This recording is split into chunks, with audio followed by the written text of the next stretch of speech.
ಶಿವಮೊಗ್ಗದಲ್ಲಿ ತಯಾರಾದ dairy fresh ice cream. Pure milk ಬಳಕೆ, ರಿಯಲ್ ಫ್ರೂಟ್ಸ್ ನ ನೈಜ ಸವಿ, ನ್ಯಾಚುರಲ್ ಕಲರ್ಸ್ ಮಾತ್ರ, ಯಾವುದೇ ಆಡೆಡ್ ಕಲರ್ಸ್ ಇಲ್ಲ.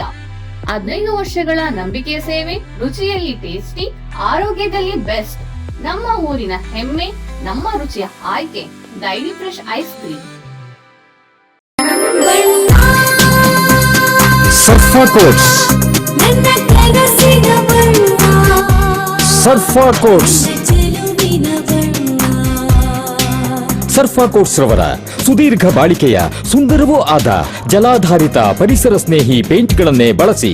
ಸರ್ಫಾ luxury emulsion paint, odourless, low ವಿವೋಸಿ,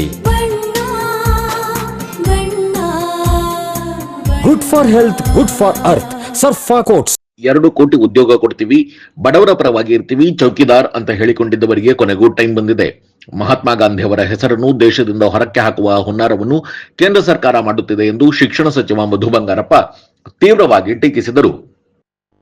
ಶಿವಮೊಗ್ಗದಲ್ಲಿ ಪತ್ರಿಕಾಗೋಷ್ಠಿ ನಡೆಸಿ ಮಾತನಾಡಿದ ಸಚಿವರು, ಕೇಂದ್ರ ಸರ್ಕಾರ ನರೇಗಾ ಯೋಜನೆ ಹೆಸರನ್ನು ಬದಲಿಸಿ ಜಾರಿಗೆ ತಂದಿರುವ ವಿಬಿ ರಾಮ್ಜಿ ಯೋಜನೆಯನ್ನು ಕಟುವಾಗಿ ವಿಮರ್ಶಿಸಿದರು. ಮನ್ರೇಗಾ ಯೋಜನೆಯಲ್ಲಿ ರೋಜ್ಗಾರಿಗೆ ಅಂದಿನ ಪ್ರಧಾನಿ ಮನಮೋಹನ್ ಸಿಂಗ್ ಅವರು ಮಹಾತ್ಮ ಗಾಂಧಿ ಅವರ ಹೆಸರನ್ನು ಇಟ್ಟಿದ್ದರು. ದೇಶಕ್ಕೆ ಸ್ವಾತಂತ್ರ್ಯ ತಂದುಕೊಟ್ಟ ಅಂತಹ ಮಹಾನ್ ವ್ಯಕ್ತಿಯ ಹೆಸರನ್ನು ಬಿಜೆಪಿಯವರು ಹಂತ ಹಂತವಾಗಿ ತೆಗೆಯುತ್ತಿದ್ದಾರೆ. ಮಹಾತ್ಮ ಗಾಂಧಿ ಅವರ ಹೃದಯದಲ್ಲಿ ರಾಮನಿದ್ದಾನೆ ಎಂದು ಬಿಜೆಪಿಯವರು ಹೇಳುತ್ತಾರೆ. ಹಾಗಾದರೆ ನಮ್ಮ ಹೃದಯದಲ್ಲಿ ಮತ್ತು ಅವರ ಹೃದಯದಲ್ಲಿ ಯಾರಿದ್ದಾರೆ ಎಂದು ಪ್ರಶ್ನಿಸಿದರು. ಗೋಡ್ಸೆಯಿಂದ ಹತ್ಯೆಯಾದ ಮಹಾತ್ಮ ಗಾಂಧಿ ಕೊನೆ ಹೆಸರು ಹೇಳುವಾಗ ಹೇ ರಾಮ್ ಎಂದು ಹೇಳಿದ್ದರು. ಅಂತಹವರ ಹೆಸರನ್ನು ತೆಗೆದ ಬಿಜೆಪಿಯವರು ಎಷ್ಟು ದುಷ್ಟರಿರಬೇಕು. ಇವರು ಪ್ರತಿದಿನ ಬಡವರ ಹೆಸರಿನಲ್ಲಿ ಮಹಾತ್ಮ ಗಾಂಧಿಯನ್ನು ಹತ್ಯೆ ಮಾಡುತ್ತಿದ್ದಾರೆ. ಬಿಜೆಪಿಯವರು ನಿಜವಾದ ದೇಶದ್ರೋಹಿಗಳು ಎಂದು ಹರಿಹಾಯ್ದರು. ಅಲ್ಲದೆ ವಿಬಿ ರಾಮ್ಜಿ ಯೋಜನೆಯ ಮೂಲಕ ದೇಶದ ಗ್ರಾಮ ಪಂಚಾಯಿತಿಗಳನ್ನು ಸಾಯಿಸಲು ಬಿಜೆಪಿ ಸರ್ಕಾರ ಹೊರಟಿದೆ ಎಂದು ಅವರು ಆಪಾದಿಸಿದರು. ಒಂದು ಸಣ್ಣ ಬ್ರೇಕ್ ಮುಗಿಸಿ ಸಚಿವ ಮಧು ಬಂಗಾರಪ್ಪ ಅವರು ಕೇಂದ್ರದ ನೀತಿಗಳ ಬಗ್ಗೆ ಏನು ಹೇಳಿದ್ದಾರೆ ಕೇಳೋಣ ಬನ್ನಿ. ನಿಯಮಿತ ಸ್ತನ ಪರೀಕ್ಷೆಯಿಂದ ಸ್ತನ ಕ್ಯಾನ್ಸರ್ ಅನ್ನ ತಡೆಯಿರಿ.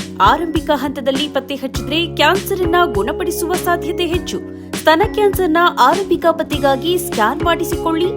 ಸಂಪರ್ಕಿಸಿ ನಂಜಪ್ಪ ಆಸ್ಪತ್ರೆ, ಕುವೆಂಪು ರಸ್ತೆ, ಶಿವಮೊಗ್ಗ ಮತ್ತು ಮಾಗನೂರು ಬಸಪ್ಪ ರಸ್ತೆ, ದಾವಣಗೆರೆ. ದೂರವಾಣಿ ಸಂಖ್ಯೆ 081922601111 ಅಥವಾ 081822680000.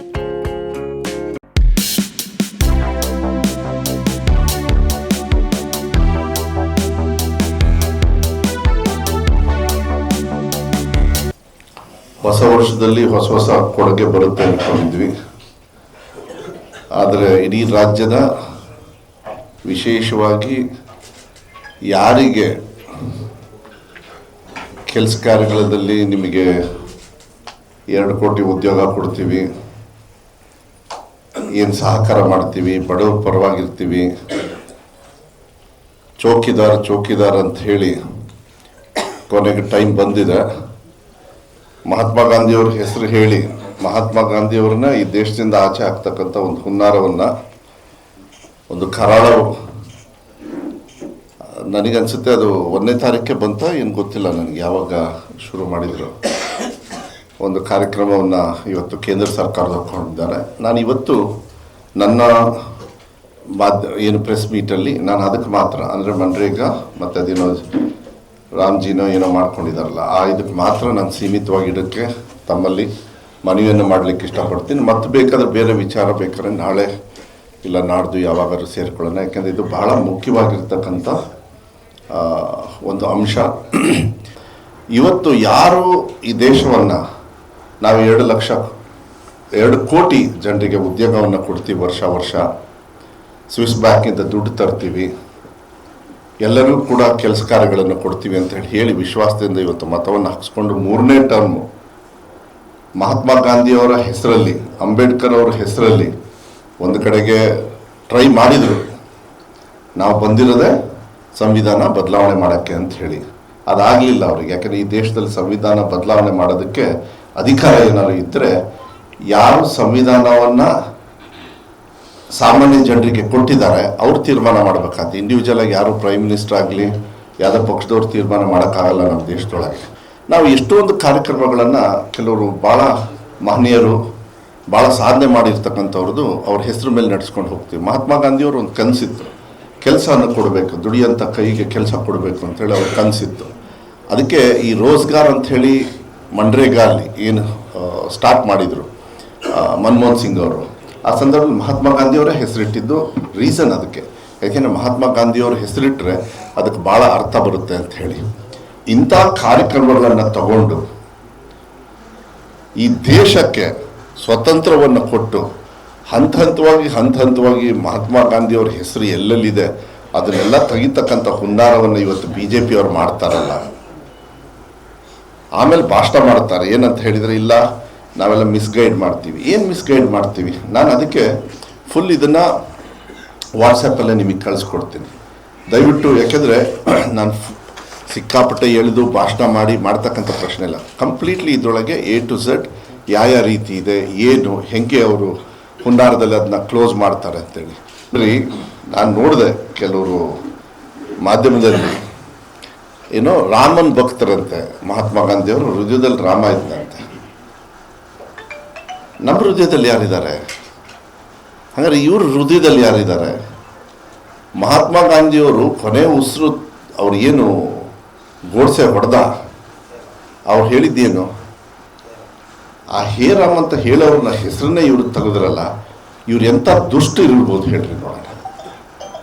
ಇವರಿಗೆ ದೇಶಭಕ್ತರು ಅಂತ ಹೇಳ್ತಾರ?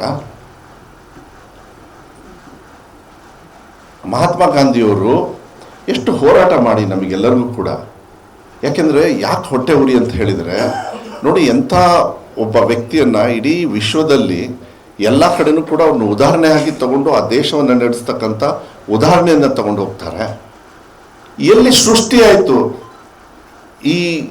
ಈ ಮನುಷ್ಯ ಎಲ್ಲಿ ಹುಟ್ಟದ ಅಲ್ಲಿ ಅವರನ್ನ ನಾನು ಹೇಳ್ತೀನಿ. ಗೋಡ್ಸೆ ಒಂದು ದಿವಸ ಹೊಡೆದು ಮಹಾತ್ಮ ಗಾಂಧಿಯನ್ನು ಹತ್ಯೆ ಮಾಡ್ದ.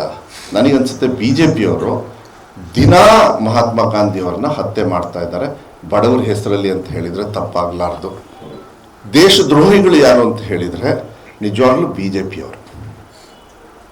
ಗ್ರಾಮ ಸ್ವರಾಜ್ ಅಂತ ಹೇಳಿ ಗ್ರಾಮ ಪಂಚಾಯಿತಿಯಲ್ಲಿ ಅಧಿಕಾರ ಕೊಡಬೇಕು, ವಿಕೇಂದ್ರೀಕರಣ ಆಗಬೇಕು. ಕೊನೆಯಲ್ಲಿರ್ತಕ್ಕಂಥ ಒಬ್ಬ ರೆಪ್ರೆಸೆಂಟೇಟಿವ್ ಒಳ್ಳೆ ಚೀಫ್ ಮಿನಿಸ್ಟರ್ ಥರ ಇದ್ದ ಅವನು. ಗ್ರಾಮ ಪಂಚಾಯತಿಯಲ್ಲಿ ಚೀಫ್ ಮಿನಿಸ್ಟರ್ ಥರ ಇದ್ದ. MLA ಅವ್ರಿಗೂ ಕಂಟ್ರೋಲ್ ಇರಲಿಲ್ಲ. ಅವನು ಕ್ರಿಯಾ ಯೋಜನೆ ಮಾಡಿ ಇಲ್ಲಿ CS ಹತ್ರ ಬಂದರು, ಹೋರಾಟ ಮಾಡಿ ನಮ್ಮ ಜನರಿಗೆ ಈ ಥರ ಉದ್ಯೋಗ ಬೇಕು, ನಾವು ಈ ಥರ ಪ್ರಾಪರ್ಟಿ ಸೃಷ್ಟಿ ಮಾಡ್ತೀವಿ, ಒಂದು ಬಿಲ್ಡಿಂಗ್ ಕಟ್ತೀವಿ. ಅಲ್ರಿ ಅವ್ರು ಗ್ರಾಮ ಪಂಚಾಯತಿ ಬಿಲ್ಡಿಂಗೇ ಕಟ್ಟಿದ್ದಾರೆ.